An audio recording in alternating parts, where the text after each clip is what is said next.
Hi ಎಲ್ರಿಗೂ ನಮಸ್ಕಾರ. ಆಸೆ ಧಾರಾವಾಹಿಯ ನಾಳಿನ ಸಂಚಿಕೆಯಲ್ಲಿ ಏನಾಗ್ತಿದೆ ಅಂತ ನೋಡ್ಕೊಂಡು ಬರೋಣ ಬನ್ನಿ. ವಿಶಾಲು ಹೇಳಿದ್ಲು ಅಂತ ಶಾಂತಿ ದೇವಸ್ಥಾನಕ್ಕೆ ಬರ್ತಾಳೆ. ಶಾಂತಿ ಬರ್ತಿರೋದನ್ನ ನೋಡಿ ವಿಶಾಲು ನಾನು ಕಳ್ಸಿರೋಳನ್ನ ಚೆನ್ನಾಗಿ ನಂಬಿದಾಳೆ, ಇವಳು ಆ ಬೈದಲ್ಲೇ ದೇವಸ್ಥಾನಕ್ಕೆ ಓಡ್ ಬರ್ತಿದ್ದಾಳಲ್ಲ ಅನ್ಕೋತಾಳೆ. ಹಾಗನ್ಕೊಂಡು ಏನು ಗೊತ್ತಿಲ್ಲದಿರೋಳ ಹಾಗೆ ಆ ಕಡೆ ತಿರ್ಕೊಂಡು ನಿಂತ್ಕೋತಾಳೆ. ಆಗ ಶಾಂತಿ ವಿಶಾಲು ನಾನು ನಿನಗೆ ದೇವಸ್ಥಾನಕ್ಕೆ ಬರೋಕೆ ಹೇಳಿದೆ ಅಂತ ಕೇಳ್ತಾಳೆ. ನೋಡಿ ಟೀಚರ್, ನೀವು ಆ ಯಮ್ಮ ಹಾಗೆ ಹೇಳ್ಬಿಟ್ಟು ಹೋದ್ಲು ಅಂತ ತುಂಬಾ ಭಯ ಪಟ್ಕೊಂಡಿದ್ರಲ್ಲ, ಅದಕ್ಕೆ ನಾನು ಆ ಯಮ್ಮನ ವಿಚಾರಿಸಿ ನೋಡಿದೆ. ಆ ಯಮ್ಮ ತುಂಬಾ ಪವರ್ಫುಲ್ ಅಂತೆ, ನನಗೆ ಗೊತ್ತಿರೋರು ಹೇಳಿದ್ರು. ಆ ಯಮ್ಮನು ಕೂಡ ವಾರನೂ ಈ ದೇವಸ್ಥಾನಕ್ಕೆ ಬರ್ತಾರಂತೆ. ನಿಜವಾಗ್ಲೂ ನಾವು ಅವ್ರನ್ನ ನಂಬೋದ ಬೇಡವಾ ಅನ್ನೋ ಗೊಂದಲದಲ್ಲಿದ್ದಾಗ ನಾವು ಅವ್ರನ್ನ ಕಣ್ಣಾರೆ ನೋಡೋದಕ್ಕೆ ತಾನೆ ಸತ್ಯ ಎಲ್ಲ ಗೊತ್ತಾಗೋದು ಅಂತಾಳೆ. ಆಗ ಶಾಂತಿ ಹೌದು ವಿಶಾಲು, ನನಗೂ ಕೂಡ ಅವ್ರು ಹೇಳಿದ್ದು ಸತ್ಯನ ಸುಳ್ಳು ಅಂತ ನಿಜ ಗೊತ್ತಾದ್ರೆ ತಾನೆ ಮನ್ಸಿಗೂ ಸ್ವಲ್ಪ ನೆಮ್ಮದಿ ಆಗೋದು ಅಂತಾಳೆ. ಆಗ ವಿಶಾಲು ಅದೇಗೆ ನಾನು ನಿನ್ನ ಅಷ್ಟು ಸುಲಭವಾಗಿ ನಿಮ್ಮದೇಗಿರೋಕೆ ಬಿಟ್ಬಿಡ್ತೀನಿ ಅನ್ಕೋತಾ ಇರ್ತಾಳೆ. ಅದಕ್ಕೆ ಅಂತಾನೆ ಮಾಸ್ಟರ್ ನಾನು ನಿಮ್ಮನ್ನ ಇಲ್ಲಿಗೆ ಬರೋಕೆ ಹೇಳಿದ್ದು ಅಂತಾಳೆ. ಅವ್ರ ಬಗ್ಗೆ ನಾವು ಎಲ್ಲನೂ ತಿಳ್ಕೊಳ್ಳೋಣ, ನಂತರ ನಿರ್ಧಾರ ಮಾಡೋಣ ಬನ್ನಿ ಅಂತೇಳಿ ಕರ್ಕೊಂಡು ಹೋಗ್ತಾಳೆ. ನೈಟ್ ಪೂರ್ತಿ ನನಗೆ ನಿದ್ದೆನೇ ಬಂದಿದೆ ವಿಶಾಲು, ನೈಟ್ ಪೂರ್ತಿ ಭಯದಲ್ಲೇ ಒದ್ದಾಡಿದ್ದೀನಿ ಅಂತಾಳೆ ಶಾಂತಿ. ಭಯ ಪಡಬೇಡಿ ಟೀಚರ್, ಅಯ್ಯಮ್ಮ ಹೇಳಿದ್ದು ಸತ್ಯನ ಸುಳ್ಳು ಅನ್ನೋದನ್ನ ಮೊದಲು ತಿಳ್ಕೊಳ್ಳೋಣ. ನನಗೇನೋ ಮೀನಾ ಅಂದರೆ ಇಷ್ಟ ಇಲ್ಲ, ಅವಳು ಕಂಡ್ರೇನೆ ನನಗಾಗಲ್ಲ, ಆದ್ರೂ ಹಾಗೆಲ್ಲ ಮಾಡೋದು ತಪ್ಪಲ್ವಾ? ಈ ಅಮ್ಮ ಹೇಳಿದ್ದು ನಿಜನ ಸುಳ್ಳು ಅಂತ ಹೋಗಿ ವಿಚಾರಿಸೋಣ ಬನ್ನಿ ಅಂತಾಳೆ. ಈ ಕಡೆ ವಿಶಾಲು ಬೇಕು ಅಂತಾನೆ ಅಮ್ಮಂಗೆಲ್ಲ ಸೆಟಪ್ ಮಾಡಿಕೊಟ್ಟಿರ್ತಾಳೆ. ಅವಳು ಪೂಜೆ ಮಾಡೋ ಥರ ಅವಳ ಮುಂದೆ ಇಬ್ಬರು ಇರೋ ಥರ ಆ್ಯಕ್ಟ್ ಮಾಡ್ತಾ ಇರ್ತಾಳೆ. ಅದನ್ನು ನೋಡಿ ಶಾಂತಿ ಅಯ್ಯಯ್ಯೋ ಏನಿದು, ಇವಳು ಸುತ್ತ ಇಷ್ಟೊಂದು ಜನ ಇದ್ದಾರಲ್ಲ ಅಂದ್ಕೋತಾಳೆ. ನಾನು ಹೇಳಿದ್ನಲ್ಲ ಟೀಚರ್, ಈ ಅಮ್ಮನಿಗೆ ತುಂಬಾ ಶಕ್ತಿ ಇದೆ ಅಂತ, ಅದಕ್ಕೆ ಅಲ್ವಾ ನಾನು ಅವ್ರನ್ನ ನಿಮ್ಮನೆ ಕಳಿಸಿದ್ದು ಅಂತಾಳೆ ವಿಶಾಲು. ಈ ಕಡೆ ನಾಟಕ ಮಾಡ್ಕೊಂಡು ಬಂದಿದ್ದಂಥ ದೊಡ್ಡ ಕಳ್ಳಿ ಎದುರಿಗೆ ಒಬ್ಳು ಕೂತ್ಕೊಂಡು ಅಮ್ಮ ನೀವು ಹೇಳ್ದಾಗೆ ನಡೀತಿದೆ ಅಮ್ಮ, ನನ್ನ ಗಂಡನ ಕೆಲಸ ಹೋಯ್ತು. ನೀವು ಹೇಳ್ದಾಗೆ ನಡೀತಿದೆ ಅಮ್ಮ, ನನ್ನ ಗಂಡನ ಕೆಲಸ ಇಲ್ಲಾಂದರೆ ನಮ್ಮ ಕುಟುಂಬ ಹೇಗೆ ತಾನೇ ನಡೆಯುತ್ತೆ, ಅದಕ್ಕೆ ಅಂತ ಒಂದೇನಾದ್ರು ಪರಿಹಾರ ಹೇಳಿ ಅಂತಾಳೆ. ಆಗ ಅಲ್ಲೇ ಇದ್ದಂಥ ಇನ್ನೊಬ್ರು ಅಮ್ಮ ನನ್ನ ಮಗಳಿಗೆ ಮದುವೆನೇ ಆಗಿರಲಿಲ್ಲ ಅಮ್ಮ, 3/4 ವಯಸ್ಸು ಮೀರೇ ಹೋಯ್ತು ಅಂತ ಅಂದ್ಕೊಂಡಿದ್ವಿ, ಆದರೆ ನಿಮ್ಮನ್ನ ಬಂದು ನೋಡಿದ ಮೇಲೆ ನನ್ನ ಮಗಳಿಗೆ ಮದುವೆ ನಿಶ್ಚಯ ಆಗಿದೆ, ಇನ್ನು 3 ತಿಂಗಳೊಳಗಾಗಿ ಮದುವೆ ಆಗ್ತಿದೆ, ನೀವು ಹೇಳ್ದಾಗೆ ಎಲ್ಲ ನಡೀತಿದೆ ಅಮ್ಮ ಅಂತಾರೆ. ಹೇಳಬೇಕು ಅಂದರೆ ನೀವು ಹೇಳಿದ್ದು ದೇವರೇ ಹೇಳ್ದಾಗೆ ಅಂತಾರೆ. ಮೊದಲನೇ ಪತ್ರಿಕೆನ ನಿಮಗೆ ಕೊಡಬೇಕು ಅಂದ್ಕೊಂಡು ಇಲ್ಲಿಗೆ ಬಂದಿದ್ದೀನಿ, ನೀವು ಖಂಡಿತವಾಗ್ಲೂ ಮದುವೆಗೆ ಬಂದು ಆಶೀರ್ವಾದ ಮಾಡಬೇಕು ಅಂತ ಕೇಳ್ಕೊತಾರೆ. ಖಂಡಿತ ನಾನು ಬರ್ತೀನಿ, ನಿನ್ನ ಮಗಳ ಜೀವನ ಚೆನ್ನಾಗಿರ್ಬೇಕು ಹಾಗಂತ ಹೇಳಿ ಪತ್ರಿಕೆ ಎತ್ಕೋತಾಳೆ ಆ ಫ್ರಾಡು. ಹಾಗೆಯೇ ಅವಳು ಹೋಗ್ತಿರ್ಬೇಕಾದ್ರೆ ವಿಶಾಲು ಅವಳನ್ನ ತಡೆದು ಅಮ್ಮ ಅವ್ರು ನಿಮಗೆ ಎಷ್ಟು ದಿನದಿಂದ ಗೊತ್ತು ಅಂತ ಕೇಳ್ತಾಳೆ. ಅವ್ರು ಹೇಳಿದ್ದೆಲ್ಲ ನಡೆಯುತ್ತಾ ಅಂತ ಕೇಳ್ತಾಳೆ. ಏನಮ್ಮ ಹೀಗೆ ಕೇಳ್ಬಿಡ್ರಿ, ಅವ್ರು ಹೇಳಿದ್ರೆ ದೇವರೇ ಬಂದು ಹೇಳ್ದಾಗೆ ಅಂತ ಹೇಳೋಗ್ತಾಳೆ ಎಗ್ಸು. ಮತ್ತು ಇನ್ನೊಬ್ರನ್ನ ತಡೆದು ಅವ್ರು ಹೇಳ್ದಾಗೆ ನಡೆದ್ಬಿಡುತ್ತೇನಮ್ಮ ಅಂತ ಕೇಳ್ತಾಳೆ.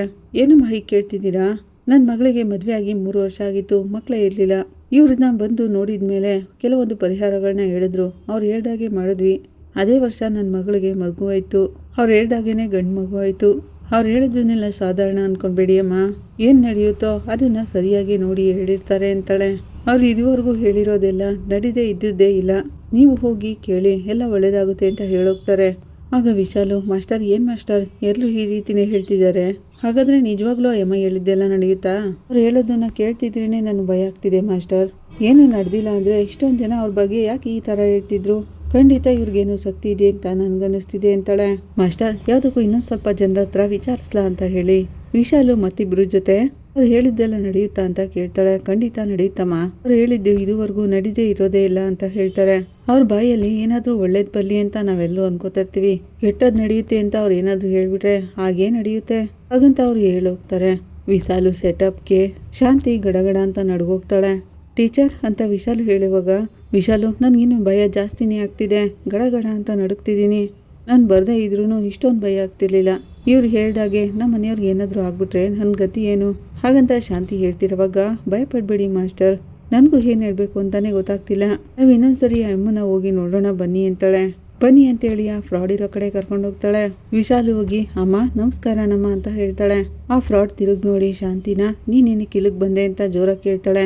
ಕೋಪ ಮಾಡ್ಕೋಬೇಡಿ ಅಮ್ಮ ಅಂತ ಶಾಂತಿ ಹೇಳ್ತಿರೋವಾಗ ನನಗೇನು ತಲೆ ಕೆಟ್ಟಿದ್ಯಾ, ನಿಮ್ಮ ಮನೆಗೆ ಬಂದು ಇಲ್ಲೇ ಇರೋದನ್ನೆಲ್ಲ ಹೇಳೋಕ್ಕೆ, ಮುಂದೆ ಕೆಟ್ಟದ್ದು ನಡೆಯುತ್ತೆ ಎಚ್ಚರಿಕೆ ತಗೊಳ್ಳಿ ಅಂತ ಹೇಳಕ್ಕೆ ಬಂದರೆ ನಿಮ್ಮ ಮಗ ದೀಪಾಲೆ ಕಂಬ ತಗೊಂಡು ನನ್ನನ್ನೇ ಕೊಲ್ಲಕ್ಕೆ ಬರ್ತಾನಲ್ಲ, ಹಾಗೆ ಮಾಡಿದ್ದಕ್ಕೆ ನನಗೆ ಎಷ್ಟು ಅವಮಾನ ಆಯಿತು ಗೊತ್ತಾ, ಅದು ನನಗೆ ಅವಮಾನ ಮಾಡಿದಂಗಿಲ್ಲ, ದೇವ್ರು ಹೇಳೋ ಮಾತಿಗೇನೆ ಅವಮಾನ ಮಾಡಿದಾಗಾಯ್ತು. ಆಗ ವಿಶಾಲು ಹಳೆ ಡ್ರಾಮಾನೇನಾದರೂ ನೋಡ್ಕೊಂಡು ಬಂದ್ಬಿಟ್ಟಿದ್ದಾಳ, ಹೆಂಗೆ ಓವರಾಗಿ ಮಾತಾಡ್ತಿದ್ದಾಳಲ್ಲ ಅನ್ಕೋತಾಳೆ. ಆಗ ಶಾಂತಿ ಕ್ಷಮಿಸ್ಬಿಡಮ್ಮ, ಅವ್ನ ಗುಣನೇ ಅಂತದ್ದು, ವಯಸ್ಸಿಂದನೂ ಅವನು ಹಾಗೇನೆ ಬೆಳೆದ್ಬಿಟ್ಟ. ಅವನನ್ನ ನಾನು ಬೆಳೆಸ್ಲಿಲ್ಲ, ನಮ್ಮ ಅತ್ತೆ ಮನೆಯಲ್ಲಿ ಅವ್ನು ಬೆಳೆದಿದ್ದು, ಅದರಿಂದನೇ ಅವ್ನು ಹಾಗಾಗ್ಬಿಟ್ಟ. ಅವ್ನು ಹಾಗೆ ಮಾಡಿದ್ದಕ್ಕೆ ನಾನು ನಿಮ್ಮ ಹತ್ರ ಕ್ಷಮೆ ಕೇಳ್ತೀನಿ. ನನ್ನ ತಾಲಿಗೆ ಆಪತ್ತು ಬರುತ್ತೆ ಅಂತ ನೀವು ಹೇಳ್ದಾಗಿಂದ ನನಗೆ ನೆಮ್ಮದಿನೇ ಇಲ್ಲ. ಅದಕ್ಕೇನಾದರೂ ಪರಿಹಾರ ಅಂತ ಇದ್ರೆ ಅದನ್ನ ಹೇಳ್ಬಿಡಿ ಅಮ್ಮ, ನಾನು ಅದೇ ರೀತಿ ಮಾಡ್ತೀನಿ ಅಂತಾಳೆ. ಆ ಪರಿಹಾರ ಏನು ಅಂತ ನಾನು ಅವತ್ತು ಹೇಳಿದ್ನಲ್ಲ, ನಿನ್ನ ತಾಲಿ ಉಳಿಬೇಕು ಅಂದರೆ ನೀನು ಮೊದಲನೇ ಸೊಸೆ ಮನೆ ಬಿಟ್ಟು ಹೋಗ್ಬೇಕು ಅಂತ ಹೇಳ್ಬಿಡ್ತಾಳೆ. ಏನು ಮೊದಲನೇ ಸೊಸೆನಾ? ನಾನು ಎರಡನೇ ಸೊಸೆ ಹೋಗ್ಬೇಕು ಅಂತ ಅವತ್ತು ಹೇಳಿದ್ರಲ್ಲ ಅಂತಾಳೆ ಶಾಂತಿ. ಈಗ ವಿಶಾಲು, ಮಾಸ್ಟರ್ ಮೀನಾ ತಾನೇ ನಿಮ್ಮ ಮನೆಗೆ ಮೊದಲನೇ ಸೊಸೆಯಾಗಿ ಬಂದಿದ್ದು, ಅದಕ್ಕೆ ಅವ್ರು ಆ ರೀತಿ ಹೇಳ್ತಿರೋದು ಅಂತ ಹೇಳ್ತಾಳೆ. ಹೌದೌದು, ಅದನ್ನೇ ಹೇಳಿದ್ದು. ಮೊದಲೇ ಬಂದ್ಲಲ್ಲ ನಿಮ್ಮ ಎರಡನೇ ಮಗನ ಹೆಂಡ್ತಿ, ಅವಳನ್ನ ಮನೆ ಬಿಟ್ಟು ಕಳಿಸಿ ಅಂತ ಹೇಳ್ತಿರೋದು ಅಂತಾಳೆ. ಸರಿ, ನಾನು ಹಾಗೇನೆ ಮಾಡ್ತೀನಿ ಅಂತಾಳೆ ಶಾಂತಿ. ಸರಿ ಅಂತ ಹೇಳಿ ಹಾಗೇನೆ ಇದ್ಬಿಡ್ಬೇಡಿ, ಅವಳೇನಾದರೂ ನಿಮ್ಮ ಮನೆಯಲ್ಲಿ ಹಾಗೇನೆ ಇದ್ರೆ ನಿಮ್ಮ ತಾಲಿ ಕಳಿಸ್ ಬೀಳೋದಂತೂ ಗ್ಯಾರಂಟಿ ಅಂತಾಳೆ. ಆಗ ಶಾಂತಿ ಭಯಪಟ್ಕೊಂಡು, ಅಯ್ಯಯ್ಯೋ ಹಾಗೆ ಮಾತ್ರ ಹೇಳ್ಬೇಡಿ ಅಮ್ಮ, ನಾನು ಅವಳನ್ನ ಮನೆಯಿಂದ ಆಚೆ ಕಳಿಸ್ತೀನಿ ಅಂತಾಳೆ. ಮೊದಲು ಅದನ್ನು ಮಾಡು, ಆಗ್ಲೇ ಒಳ್ಳೇದಾಗೋದು ಅಂತಾಳೆ. ತಗೋ ಅಂತೇಳಿ ಸ್ವಲ್ಪ ಹೂನ ಕೊಡ್ತಾಳೆ. ಆಗ ವಿಶಾಲು ಹೇಳ್ತಾಳೆ, ಮಾಸ್ಟರ್ ಬೇರೆ ದಾರಿನೇ ಇಲ್ಲ, ಮೀನಾ ಮನೆ ಬಿಟ್ಟು ಹೋಗಲೇಬೇಕು ಅಂತಾಳೆ. ಹೇಗಾದರೂ ಮಾಡಿ ನಾನು ಆ ಕೆಲಸನ ಮಾಡೇ ಮಾಡ್ತೀನಿ ಅಂತಾಳೆ ಶಾಂತಿ. ನಾನು ಇನ್ನು ಬರ್ತೀನಿ ಅಂತ ಶಾಂತಿ ಹೊರಡ್ತಾಳೆ. ಈ ಕಡೆ ವಿಶಾಲು ಹತ್ರ ಫ್ರಾಡ್ ಬಂದು, ಅಮ್ಮ ನಾನು ಹೇಗೆ ನಟನೆ ಮಾಡಿದೆ ನೋಡಿದ್ರಾ ಅಂತಾಳೆ. ಹಾಂ, ಏನು ಭಾರಿ ಮಾಡಿಬಿಟ್ಟೆ ನೀನು, ಸ್ವಲ್ಪ ಹೊತ್ತು ಹಾಗೆ ಬಿಟ್ಟಿದ್ರೆ ಸಿಕ್ಕಾಕೋತಿದೆ ಗೊತ್ತಾ. ವಿಶಾಲು ಹಾಗನ್ನುವಾಗ ಅದನ್ನೆಲ್ಲ ಸಂಭಾಳಿಸ್ಬಿಟ್ನಲ್ಲಮ್ಮ ಅಂತಾಳೆ. ಚೆನ್ನಾಗೇ ಸಂಭಾಳಿಸ್ಬಿಟ್ಟೆ ಬಿಡು, ತಗೋ ಅಂತೇಳಿ ಒಂದಷ್ಟು ದುಡ್ಡನ್ನ ಕೊಡ್ತಾಳೆ ವಿಶಾಲು. ಇದು ನಿನಗೆ, ಮತ್ತೆ ನಿನ್ನ ಜೊತೆ ಎಲ್ಲ ನಟನೆ ಮಾಡಿದ್ರಲ್ಲ ಅವ್ರಿಗೆಲ್ಲ ಕೊಟ್ಬಿಡು. ಸ್ವಲ್ಪ ದಿನ ಈ ಊರಿನಲ್ಲೇ ಇಲ್ಬೇಡ, ಎಲ್ಲಾದರೂ ದೂರ ಹೊರಟೋಗ್ಬಿಡು. ನಿನ್ನ ದುಡ್ಡಿನ ಅವಶ್ಯಕತೆ ಇದ್ದರೆ ನನಗೆ ಫೋನ್ ಮಾಡು, ನಾನು ಕಳಿಸ್ಕೊಡ್ತೀನಿ ಅಂತಾಳೆ ವಿಶಾಲು. ಸರಿನಮ್ಮ ಅಂತ ಫ್ರಾಡ ಹೇಳ್ತಾಳೆ. ಈ ಕಡೆ ಕನಕ ಕುಸುಮ ಮನೆಗೆ ಬಂದಿರ್ತಾಳೆ. ಏನು ಕನಕ ಕೆಲ್ಸಕ್ಕೆ ಹೋಗಲ್ವಾ ಅಂತ ಟೀ ತಂದ್ಕೊಟ್ಟು ಕುಸುಮ ಕೇಳ್ತಾರೆ. ಇಲ್ಲ ಅಮ್ಮ, ನನಗೆ ಸ್ವಲ್ಪ ತಲೆನೋಯ್ತಿತ್ತು, ಅದಕ್ಕೆ ರಜಾ ಹಾಕಿದ್ದೀನಿ ಅಂತಾಳೆ ಕನಕ. ಅಳಿಯಂದ್ರು ಹೇಗಿದ್ದಾರೆ, ಈಗೆಲ್ಲ ಸರಿ ಹೋಯ್ತಾ ಅಂತ ಕೇಳ್ತಾರೆ. ಯಾಕಮ್ಮ ಹಾಗೆ ಕೇಳ್ತಿದ್ಯಾ ಅಂತ ಕನಕ ಕೇಳ್ತಾಳೆ. ಅವರಮ್ಮ ತೀರೋದ್ರಲ್ವಾ, ಅದಕ್ಕೆ ಒಂಥರ ಆಗಿರ್ತಾರೆ, ಅದಕ್ಕೇನೆ ಎಲ್ಲ ಸರಿ ಹೋಯ್ತಾ ಅಂತ ಕೇಳಿದ್ದು ಅಂತಾರೆ. ಈಗ ಸ್ವಲ್ಪ ಪರವಾಗಿಲ್ಲ ಅಮ್ಮ, ಕೆಲ್ಸಕ್ಕೆ ಹೋಗ್ತಿದ್ದಾರೆ ಅಂತಾಳೆ ಕನಕ. ನೀನು ಕೂಡ ಡಲ್ ಆಗ್ಬಿಟ್ಟೆ ಅಂತ ಕುಸುಮ ಕೇಳ್ತಿರೋವಾಗ, ಹೌದು ಕನಕ ನೀನು ತುಂಬ ಸಣ್ಣ ಆಗ್ತಿದ್ಯಾ ಬರ್ತಾ ಬರ್ತಾ, ಏನು ಶುಗರ್ ಬಂದ್ಬಿಟ್ಟಿದ್ಯಾ ಹೆಂಗೆ ಅಂತಾನೆ ಮಂಜ. ನೀನು ಸುಮ್ಮನೆ ಇರೋ ಕನಕ, ನೀನು ಸರಿಯಾಗಿ ಊಟ ಮಾಡ್ತಿದ್ಯಾ ಇಲ್ವಾ ಅಂತ ಕೇಳ್ತಾರೆ ಕುಸುಮ. ಊಟ ಎಲ್ಲ ಸರಿಯಾಗಿ ಮಾಡ್ತೀನಮ್ಮ, ನೈಟ್ ಸರಿಯಾಗಿ ನಿದ್ದೆ ಮಾಡ್ತಿಲ್ಲ ಅದಕ್ಕೆ ಅಂತಾಳೆ ಕನಕ. ನನಗೆ ಮಾತ್ರ ಬುದ್ಧಿ ಹೇಳ್ತೀಯ ನೀನು, ಸರಿಯಾಗಿ ಊಟ ಮಾಡಿ ನಿದ್ದೆ ಮಾಡ್ಬೇಕು ತಾನೆ. ಈಗ ಅಳಿಯದ್ರಿಗೆ ಅವ್ರ ಅಮ್ಮ ಬೇರೆ ಇಲ್ಲ, ನೀನೇ ತಾನೇ ಅವ್ರನ್ನ ನೋಡ್ಕೋಬೇಕು ಅಂತಾರೆ. ಆಗ ಅಲ್ಲಿಗೆ ಮೀನಾ ಬರ್ತಾಳೆ. ಬಾ ಮೀನಾ ಅಂತಾರೆ ಕುಸುಮ. ಕನಕ ಯಾವಾಗ ಬಂದೆ ಅಂತಾಳೆ ಮೀನಾ. ಈಗ ತಾನೇ ಬಂದೆ ಅಂತಾಳೆ ಕನಕ. ಟೀ ಕೊಡ್ಲಾ ಅಂತಾರೆ ಕುಸುಮ. ಬೇಡ ಅಂತಾಳೆ ಮೀನಾ. ಅಮ್ಮ ಈಗ ತಾನೇ ಹೇಳ್ತಿದ್ರು ಅಕ್ಕ, ಅತ್ತೆ ನಿನ್ನನ್ನು ಮನೆ ಬಿಟ್ಟು ಕಳ್ಸೋಕೆ ಫುಲ್ ಪ್ಲ್ಯಾನ್ ಮಾಡ್ಕೊಂಡಿದ್ದಾರಂತೆ ಅಂತಾಳೆ ಕನಕ. ಇನ್ನು ಮನೇಲಿದ್ರೆ ಮಾವನಿಗೆ ಆಪತ್ತು ಅಂತ ಹೇಳ್ತಿದ್ದಾರಂತೆ, ಅವರು ಬೇಕು ಅಂತಾನೆ ಆ ರೀತಿ ಮಾಡ್ತಿರೋದು ಅಂತ ನನ್ಗನ್ನಿಸ್ತಿದೆ ಅಂತಾನೆ ಮಂಜ. ಲೇ ಹಾಗೆಲ್ಲ ಏನೂ ಇಲ್ವೋ, ಸ್ವಾಮಿ ಅಮ್ಮ ಹೇಳಿದ್ದನ್ನ ನೆನೆಸ್ಕೊಂಡು ಅತ್ತೆ ತುಂಬಾನೇ ಭಯ ಪಡ್ತಿದ್ದಾರೆ. ನನ್ನ ಮನೇಲಿದ್ರೆ ಮಾವನ್ಗೇನಾದರೂ ಆಗ್ಬಿಡುತ್ತೆ ಅಂತ ಅನ್ಕೊಂಡಿದ್ದಾರೆ ಅವರು. ಆಗ ಕುಸುಮ ಅವರು, ಅದೇನೆ ನೀನು ಮಾತ್ರನೇ ಈ ಥರ ಸಮಸ್ಯೆಗಳು ಬರೋದಾ, ಹುಡ್ಕೊಂಡು ಬರ್ತಾವಲ್ಲೇ, ನನ್ಗೇನು ಅರ್ಥನೇ ಆಗ್ತಿಲ್ಲ ಅಂತಾರೆ. ಅಕ್ಕ ಬಾವ ಏನು ಹೇಳಿದ್ರು, ಅವ್ರು ಇದಕ್ಕೆಲ್ಲ ಒಪ್ಕೊಳ್ಳಲ್ವಲ್ಲ ಅಂತ ಮಂಜ ಕೇಳ್ತಾನೆ. ಹೌದು ಕಣೋ, ಅವ್ರು ಒಪ್ಕೊಳ್ತಿಲ್ಲ, ಆದರೆ ಆ ಸ್ವಾಮಿ ಅಮ್ಮ ಬೇರೆ ಏನು ಹೇಳಿದ್ರು ನಾನು ಭಯ ಪಡ್ತಿರ್ಲಿಲ್ಲ.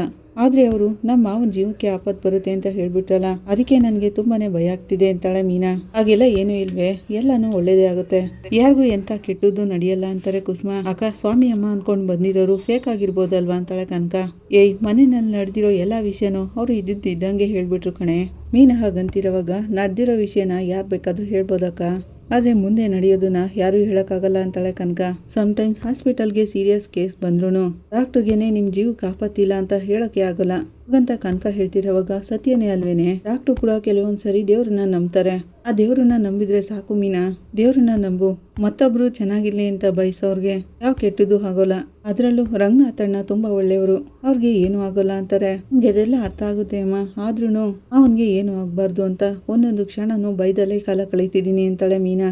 ಅದಕ್ಕೆ ಕಣೆ, ಏನೂ ಆಗಬಾರ್ದು, ಯಾವ ಕೆಟ್ಟದ್ದು ಆಗಬಾರ್ದು ಅಂತ ನನಗೆ ಗೊತ್ತಿರೋ ಜ್ಯೋತಿಷಿ ಹೇಳೋರ್ನ ಬರಕ್ಕೆ ಹೇಳಿದ್ದೀನಿ ಅಂತಾರೆ. ಆಗ ಕನಕ, ಏನಮ್ಮ ಈಗಾಗಲೇ ಅಕ್ಕನ ಮನೆಯಲ್ಲಿ ಜ್ಯೋತಿಷ್ಯರು ಹೇಳಿನೇ ಇಷ್ಟೊಂದೆಲ್ಲ ಸಮಸ್ಯೆ ಆಗಿರೋದು, ಈಗ ನೀನು ಬೇರೆ ಬರಕ್ಕೆ ಹೇಳಿದೀಯಾ ಅಂತಾಳೆ. ಆಗ ಮಂಜ, ಅದಕ್ಕೇನಾಯ್ತು, ಈಗ ನಾವೊಬ್ಬರು ಡಾಕ್ಟರ್ ಹತ್ರ ಹೋಯ್ತೀವಿ, ಆಪರೇಷನ್ ಮಾಡಬೇಕು ಅಂತ ಹೇಳ್ತಾರೆ, ತಕ್ಷಣ ನಾವು ಆಪರೇಷನ್ ಮಾಡಿಸ್ಬಿಡ್ತೀವಾ, ಇನ್ನೊಬ್ರು ಡಾಕ್ಟರ್ ಹತ್ರ ಹೋಗಿ ಸೆಕೆಂಡ್ ಒಪಿನಿಯನ್ ಕೇಳ್ತೀವಲ್ವಾ, ಅದಕ್ಕೆ ಅಮ್ಮ ಇನ್ನೊಬ್ರು ಜ್ಯೋತಿಷಿಯರ ಹತ್ರ ಕೇಳಬೇಕು ಅಂತ ಕರೆಸ್ತಿದ್ದಾರೆ, ಅದ್ರಲ್ಲೇನು ತಪ್ಪಿಲ್ವಲ್ಲ, ಅದಕ್ಕೆ ಅವರು ಬರಕ್ಕೆ ಹೇಳ್ತಿರೋದು ಅಂತಾನೆ.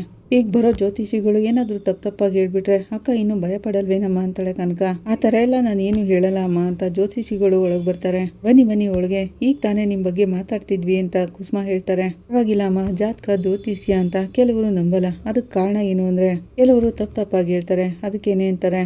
ಆಗ ಕುಸುಮ ಅವರು ಇವಳೆ ನನ್ನ ಮಗಳು ಮೀನಾ ಅಂತಾರೆ. ಬಗ್ಗೆ ಈಗಾಗಲೇ ನಿಮ್ಮಮ್ಮ ಎಲ್ಲನೂ ಹೇಳಿದಾರಮ್ಮ, ಇನ್ಯಾವುದಕ್ಕೂ ಚಿಂತೆ ಮಾಡಬೇಡ. ಒಬ್ರು ಜಾತಕದಿಂದ ಇನ್ನೊಬ್ರು ಜೀವಕ್ಕೆ ಆಪತ್ತೇನು ಬರಲ್ಲ, ನಾನು ನೋಡ್ತೀನಿ ಬಿಡು ಅಂತಾರೆ. ನಿಮ್ಮ ಅತ್ತೆ ಹುಟ್ಟಿದ ದಿನ ಎಲ್ಲ ಗೊತ್ತೇನಮ್ಮ ಅಂತ ಕೇಳ್ತಾರೆ. ಗೊತ್ತಿದೆ ಅಂತ ಮೀನಾ ಹೇಳ್ತಾಳೆ. ಆಗ ಅವರು ಶಾಂತಿ ಡೇಟ್ ಆಫ್ ಬರ್ತ್ ಎಲ್ಲಾನು ಬರ್ಕೋತಾರೆ. ಎಲ್ಲಾನು ಲೆಕ್ಕಾಚಾರ ಹಾಕಿ ನೋಡ್ತಿರೋವಾಗ ಏನಾಯ್ತು ಸ್ವಾಮಿಗಳೇ, ಏನಾದರೂ ಸಮಸ್ಯೆನಾ ಅಂತ ಕೇಳ್ತಾರೆ ಕುಸುಮ ಅವರು. ಮತ್ತೆಗೆ ಈಗ ಸ್ವಲ್ಪ ಟೈಮ್ ಸರಿ ಇಲ್ಲ. ಮೀನಾ, ಅಯ್ಯಯ್ಯೋ ನೀವು ಇದೇ ಥರ ಹೇಳ್ತಿದ್ದೀರಲ್ಲ ಅಂತಾಳೆ. ಅವ್ರ ಡೇಟ್ ಆಫ್ ಬರ್ತ್ನೆಲ್ಲಾನು ನೋಡಿದಾಗ ಅವ್ರ ಮನಸ್ಸು ಈಗ ಹಾಳಾಗಿರುತ್ತೆ. ಮನಸ್ಸಲ್ಲಿ ತುಂಬಾನೇ ಗೊಂದಲಗಳು ಸೇರ್ಕೋತವೆ. ಅವ್ರು ಹಾಗಂತಿರೋವಾಗ ಅಂಥದ್ದೇನು ಕೆಟ್ಟದಾಗಲ್ಲ ಅಲ್ವಾ ಅಂತ ಕುಸುಮ ಕೇಳ್ತಾರೆ. ಅವ್ರು ಭಯ ಪಡೋ ರೀತಿ ಯಾವುದೋ ನಡಿಬಾರ್ದು ನಡೆಯುತ್ತೆ ಅಂತ ಅವ್ರು ಅಂದ್ಕೊಂಡ್ಬಿಟ್ಟಿದ್ದಾರೆ. ಆಗ ಕುಸುಮ ಅವರು ಒಬ್ರು ಸ್ವಾಮಿಗಳು ಇವಳು ಮನೇಲಿರೋದ್ರಿಂದನೇ ಏನು ನಡಿಬಾರ್ದು ನಡೆಯುತ್ತೆ ಅಂತ ಹೇಳ್ಬಿಟ್ಟಿದ್ದಾರೆ. ಅದಕ್ಕೆ ಅವರೆಲ್ಲರೂ ತುಂಬಾನೇ ಭಯ ಪಡ್ಕೊಂಡಿದ್ದಾರೆ ಅಂತಾರೆ. ಅದರಿಂದನೇ ಇವಳ ಜೀವನಕ್ಕೆ ತೊಂದರೆ ಆಗ್ಬಿಟ್ಟಿದೆ. ಇವಳು ಮನೆಯಲ್ಲಿದ್ರೆ ಅವ್ರ ಮಾವನ ಜೀವಕ್ಕೆ ಆಪತ್ತು ಅಂತ ಹೇಳ್ಬಿಟ್ಟಿದ್ದಾರೆ. ಈಗ ಇವ್ರ ಅತ್ತೆ ತಾಲಿಭಾಗ್ಯ ಹೇಗಿದೆ ಅಂತ ಕೇಳ್ತಾರೆ. ಆಗ ಮತ್ತೆ ಸ್ವಾಮಿಗಳು ಲೆಕ್ಕಾಚಾರ ಹಾಕಿ ನೋಡ್ತಾರೆ.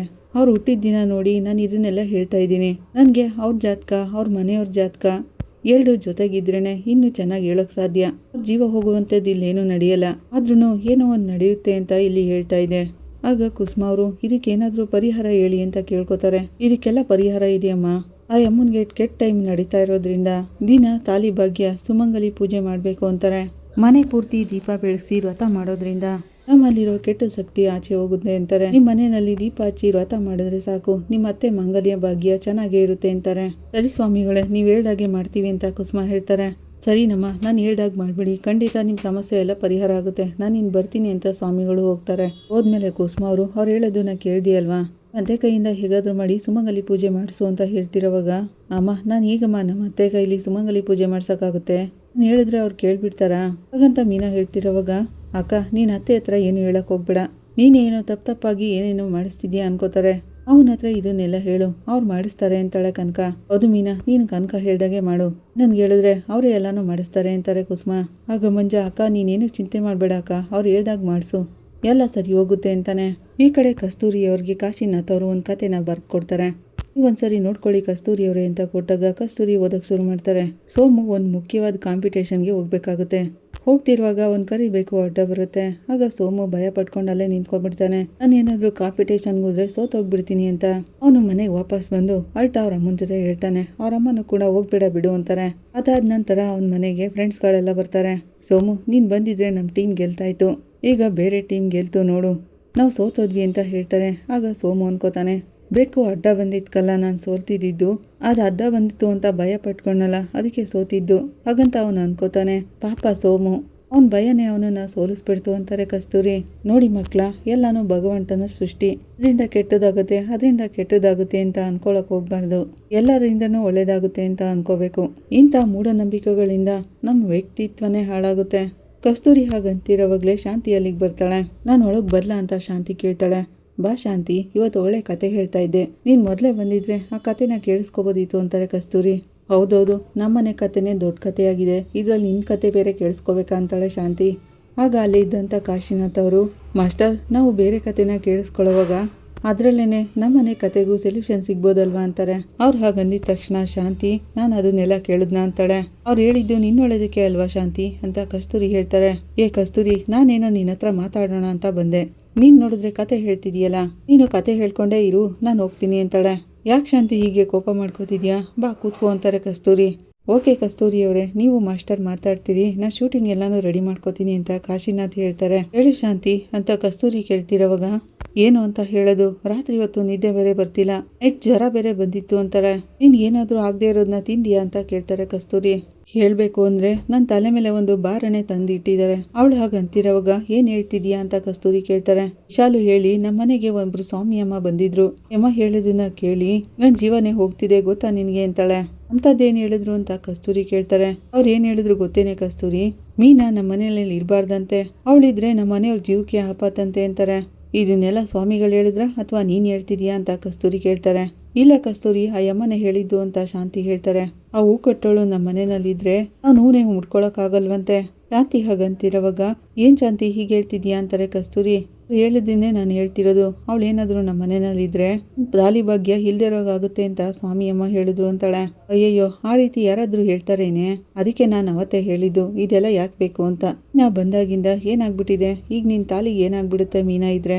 ಮೊದ್ಲು ಇದನ್ನೆಲ್ಲ ನಂಬೋದನ್ನ ಬಿಡು ಅಂತಾರೆ. ಅದೇಗೆ ಕಸ್ತೂರಿ ನಮ್ದೇ ಇರೋಕ್ಕಾಗುತ್ತೆ? ಆ ಸ್ವಾಮಿಯಮ್ಮ ತುಂಬಾ ಶಕ್ತಿಶಾಲಿ. ನಮ್ಮ ಮನೆಯಲ್ಲಿ ಏನೇನ್ ನಡೀತು ಅದನ್ನೆಲ್ಲ ಹೇಳ್ಬಿಟ್ರು ಅಂತಾಳೆ ಶಾಂತಿ. ನೋಡು ಶಾಂತಿ, ನಾನು ಎಲ್ಲಾನು ನಂಬ್ತೀನಿ, ದೇವ್ರಿಗೆ ಪೂಜೆ ಮಾಡ್ತೀನಿ. ಆದ್ರೆ ಒಬ್ರು ಮನೇಲಿರೋದ್ರಿಂದ ಇನ್ನೊಬ್ರು ಜೀವಕ್ಕೆ ಆಪತ್ತು ಅಂತ ಹೇಳ್ತಿದಾರಲ್ಲ, ಅದನ್ನ ಮಾತ್ರ ನಾನು ನಂಬಲ್ಲ ಅಂತಾರೆ ಕಸ್ತೂರಿ. ಇದೆಲ್ಲ ಮೂಢನಂಬಿಕೆ ಅಂತ ಹೇಳ್ತಿರೋವಾಗ ಶಾಂತಿ, ಮನೆಯಲ್ಲೂ ಎಲ್ಲರೂ ಅದೇ ರೀತಿ ಹೇಳ್ತಿದ್ದಾರೆ, ಆದ್ರೆ ನಾನ್ ಮಾತ್ರ ಹಾಗೆ ಅನ್ಕೊಳಕ್ ಆಗ್ತಿಲ್ಲ. ಅವ್ರು ಹಾಗೆ ಹೇಳ್ಬಿಟ್ಟು ಹೋದಾಗಿಂದನೂ ನನ್ನ ಜೀವಕ್ಕೆ ಸಮಾಧಾನನೇ ಇಲ್ಲ. ನನ್ನ ತಾಲಿ ಭಾಗ್ಯನ ನಾನು ಕಾಪಾಡ್ಕೊಳ್ಳೇಬೇಕು ಅಂತಾಳೆ. ನೀನೇ ನನ್ಗೆ ಸಹಾಯ ಮಾಡ್ಬೇಕು ಅಂತಿರೋವಾಗ ನಾನೇನ್ ಮಾಡಕ್ಕಾಗುತ್ತೆ?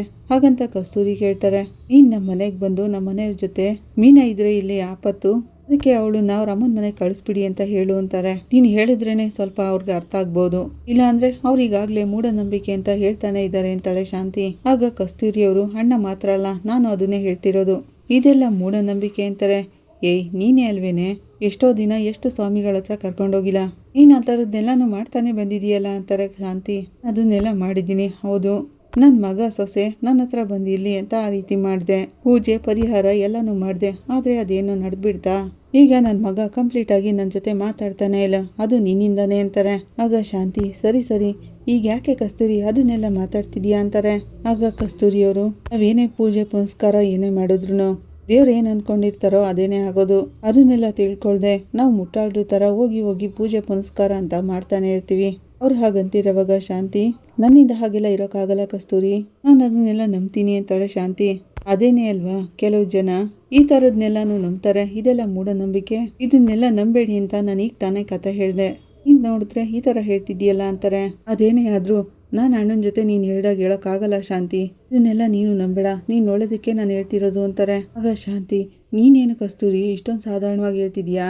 ಆ ಅಮ್ಮ ಹೇಳಿದ್ದೆಲ್ಲ ಹಾಗೇನೆ ನಡೆದಿದೆ ಹಾಗಂತ ಶಾಂತಿ ಹೇಳ್ತಿರೋವಾಗ, ನೋಡು ಶಾಂತಿ, ನೀನ್ ಮನ್ಸನ್ನ ಗೊಂದಲದಲ್ಲಿ ಸಿಕ್ಕಾಕಿಸ್ಕೊಂಡಿದ್ಯಾ. ಈಗ ಮೀನಾ ಮನೆ ಬಿಟ್ಟು ಹೊರಟೋಗ್ಬಿಟ್ರೆ ಎಲ್ಲ ಸರಿ ಹೋಗ್ಬಿಡುತ್ತೆ ಅಂತ ಅನ್ಕೊಂಡಿದ್ಯಾ?